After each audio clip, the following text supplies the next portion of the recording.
I'm almost through everything on this overview and detail. So it's a problem of presentations and a presentation. And it happens when I have too much data. So I know how to represent a little bit of data, and I can build visualizations for that. But once I start putting all my data in the screen, I don't have enough real estate. So things become either too small or I have too many of them that I can't look at them. So one solution was this idea of overview and detail. Have some sort of an overview and detailed information. I can have multiple overviews, different levels of zoom on each one of them. So I kind of looked at them. The only problem that was left last time, we kind of ran out of time, is what if there is too much data even for the overview? And that brings me to the information mural.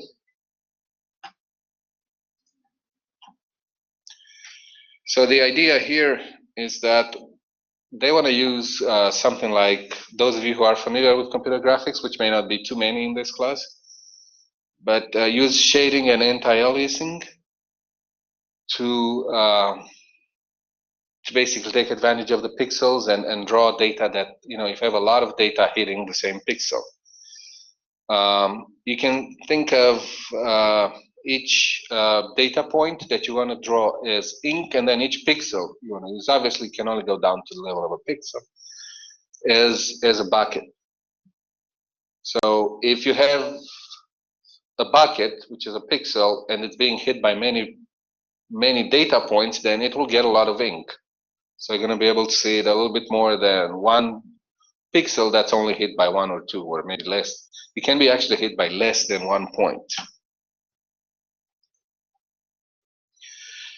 Kind of to get this started, let's look a little bit of anti-aliasing. And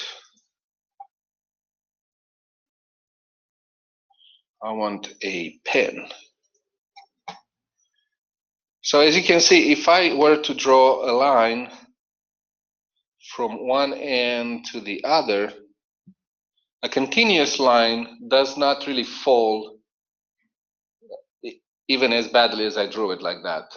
It doesn't necessarily fall exactly on each pixel. So one solution they did with early machines was to draw it here and then do something here a little bit and something here.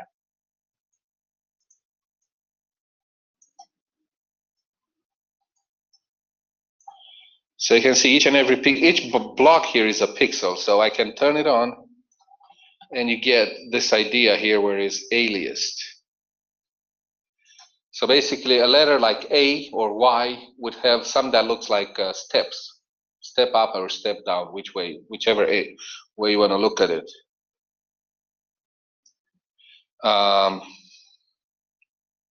So the idea for aliasing and what you use in most modern machines, because things don't look like they have a lot of steps, is not to have everything black or white, completely black or completely white, but take some of the black that's inside here and put it in the neighboring cells, but make it a gray area. And you can see the alias thing.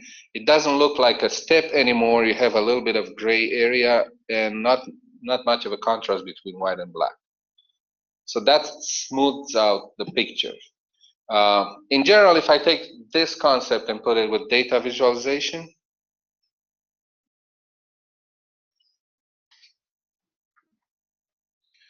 the problem becomes that I have a data set with, I don't know, 4,300, 273 points that I need to map, but I need to put them in a 1080p website. So the 43,000 that I have on this side can only be mapped to 1080, 1080.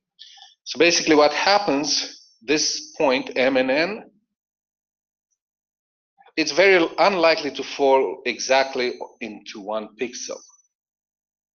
So you can see down here, and I get no way of getting it to stop sharing. Maybe you don't see it. You can see the M and N point is here is red. So if I draw on it, you're not going to be able to see it. But it doesn't quite fall in exactly in the middle of each pixel. So it falls, part of it will color this pixel, part of it will color this pixel, probably completely red. Here I'm going to have just a shade of red, but not fully red. And even this pixel gets a little bit of red. And then this one gets even less red. Okay, so really that one point that looked in a very continuous thing, if I had exactly the same number of pixels as I have data points, which was not going to happen in reality, it will go exactly into one pixel and I'll be done. But because that kind of falls in between pixels, it actually contributes a little bit of ink to all 4 pixels. Okay, so now that's the M and N point. If I have something else here, that might fall. If I have a black,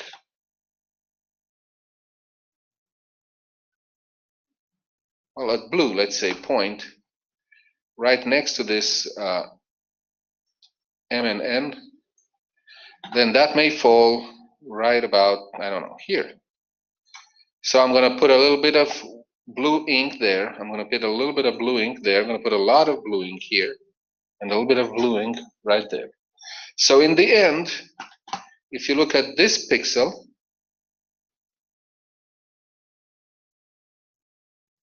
right here, it's going to be a combination, a little bit of blue ink and a lot of red ink. So it's going to be purplish. Okay, so that's the whole idea of the information mural. It just takes lots of information, lots of data. When do we run into this kind of situation? If you think about parallel coordinate plots, a lot of times I have lines that go on top of each other. So this area here becomes completely black. Well, if I could use anti-aliasing, I can map the line to the pixels and get a little bit of color to each and every one of them. So that's an example. And here is the parallel coordinate plot. This is what you would normally get right here. They actually, when they published the paper, they said, what if we use different colors? You would get something along those lines, like the bottom. Still not very clear. And if you look at the muralized version, you kind of get a lot more idea of where the concentration is. So the highest point, you kind of start to see high concentration because it gets a lot of ink, as opposed to the pixels nearby only get a little bit of that ink. So they're going to be lighter. Here is another example.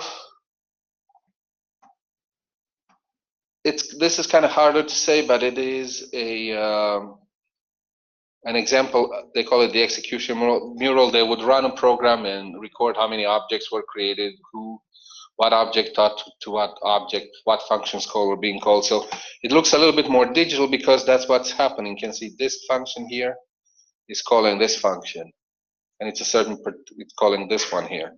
So you can see an example without the mural. Actually, what you see, it's only this line, that red. So this is the overview at the bottom. This is the detail. But what you see at the top is only this much. You can see just maybe 2 pixels in the overview. Look how much information is there. But the overview still kind of shows some shades. I don't know how easy it is, but it's their attempt. It will look much better if you start to put everything on top of each other. Obviously, it will be just some be yellow, some be red, not much. Here's another example they have. I think I have 2 more examples of this information mural. And like I said, I think it's one of the best approaches, and everybody seems to ignore it because a lot of problems can be solved. A lot of times when you had objects sitting on top of other objects, if you use the muralized version or the anti-aliasing, whatever, they're about very similar to each other, then you would start to see a lot of information. So here is sunspot activity for 150 years. Somebody was recording it. And you can see it's average for each month. And I mean, I can look at it. It doesn't look that great using a single color. So what they did with the mural, again, this is the overview at the bottom and the detail. It's sunspot activity over the same period of time, every day. Again, you can see that much is shown in here. So each and every point is shown. And then in the overview, this actually is a lot better. You can kind of see where the, probably need a different color. And go back to red. You can actually see kind of cycles and the extremities. So they kind of use they went, instead of using a lot of ink, they kind of, if it got too much, it kind of went to a different color, to yellow. But you can start seeing everything, 150 years every day, sunspot activity. Oh, pretty good. I mean, the overview looks pretty good. The detail is the detail, nothing you can do about it. And the last one, again, this is, again, message passing in a parallel program. So I think at the top you have a bunch of nodes. Think of it computer cloud. And here are other computers in the cloud, and you can see how they send messages to each other. Again, they kind of tend to be pairwise for the most part. They send messages somewhere else. But you can see the difference if you're not using the mural versus using the mural on that. And then it's a US Census data. Again, it's showing where the main population area is. I think this is St. Louis, Chicago, New York. Now, these are obviously not that well populated, but you can kind of tell, if you wouldn't use the mural, you won't be able to tell a difference between this area and maybe the area around LA. There's a lot of population right there. So that's, I think this is also a really cool representation, in the sense that it shows the density. It's able to show density, not only spread. Anything but the mural would put things on top of each other, so you start get some white blocks that would be look the same as the other white blocks, although you wouldn't get the density. And even, I mean, if you look at Dallas, I think that's Dallas right there. See that it's spread out, but not a lot of density compared to New York or Chicago. So